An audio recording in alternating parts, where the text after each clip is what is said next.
खुदा न खास्ता पाकिस्तान ब्लैकलिस्ट हो सकता है। हुकूमत को चाहिए ऑपोजिशन का तावन, लेकिन ऑपोजिशन का वो तावन हुकूमत को दरकार नहीं है।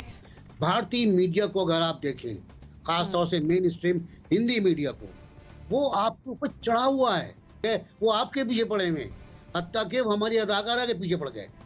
वो हर एतबार से आपको टेररिस्ट, आपको मनी लॉन्ड्रिंग का मुजरिम साबित करना चाहते हैं। ऐसे में हमें थोड़ा सा ख्याल करना होगा, हमें थोड़ा सा देखना होगा कि हिंदुस्तान क्या चाहता है, भारत क्या चाहता है, भारत का मकसद क्या है।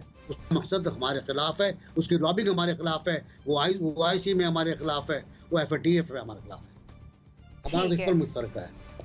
ठीक है, तो हमें भारत के जो अज़ाइम हैं उन्हें नाकाम बनाना है और कोशिश करनी है कि मामले को पॉलिटिसाइज ना किया जाए।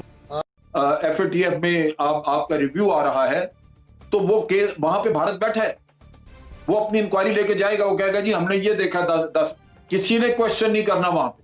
हमारे लोग तो वैसे भी जाके वहां पर सिर्फ सफाइयां पेश करते रहते हैं, इन्होंने कभी अग्रेसिवली अपना केस लड़ा ही नहीं। लेकिन जहां तक भारत का ताल्लुक है, वो अपना असर रसूख इस्तेमाल कर रहा है वहां पे।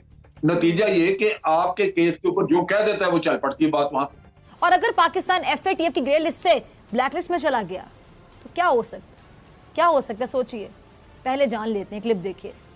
पाकिस्तान अगर ब्लैक लिस्ट में चला जाता है, माशी बदहाली, जो सैंक्शंस पाकिस्तान पर लागू की जाएंगी, पाकिस्तान में महंगाई का तूफान बरपा होगा और पाकिस्तान में सरमायाकारी को जक लगेगी और पाकिस्तान में जो बेरोजगारी का चिन्ह बोतल से बाहर आएगा, वो कम से कम हिंदुस्तानी जो साजिशी अनासिर हैं वो उससे पूरी तरह बाखबर हैं और यही उनकी कोशिश है कि पाकिस्तान को ब्लैक लिस्ट पे धकेला जाए।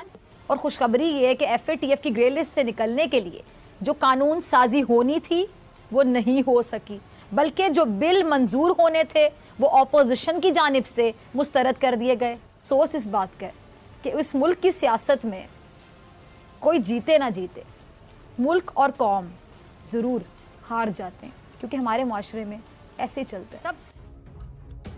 FATF एक अंतर्राष्ट्रीय संस्था है जिसकी स्थापना G7 देशों की पहल पर 1989 में की गई थी। संस्था का मुख्यालय पेरिस में है, जो दुनिया भर में हो रही मनी लॉन्ड्रिंग से निपटने के लिए नीतियां बनाता है।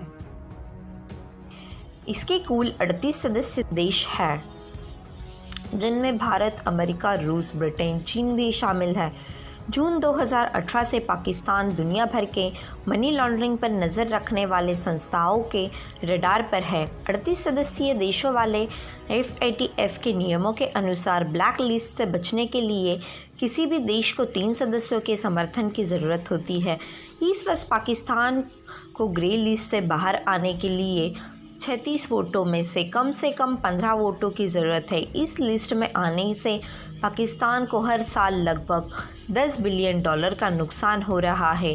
FATF द्वारा किसी देश को ग्रे लिस्ट में डालने का मतलब है कि उस देश को चेतावनी दी जा रही है, समय रहते उन कदमों पर अमल कर दे ताकि मनी लॉन्ड्रिंग और चरमपंथी गुटों को मिलने वाली आर्थिक मदद पर अंकुश लगाया जा सके।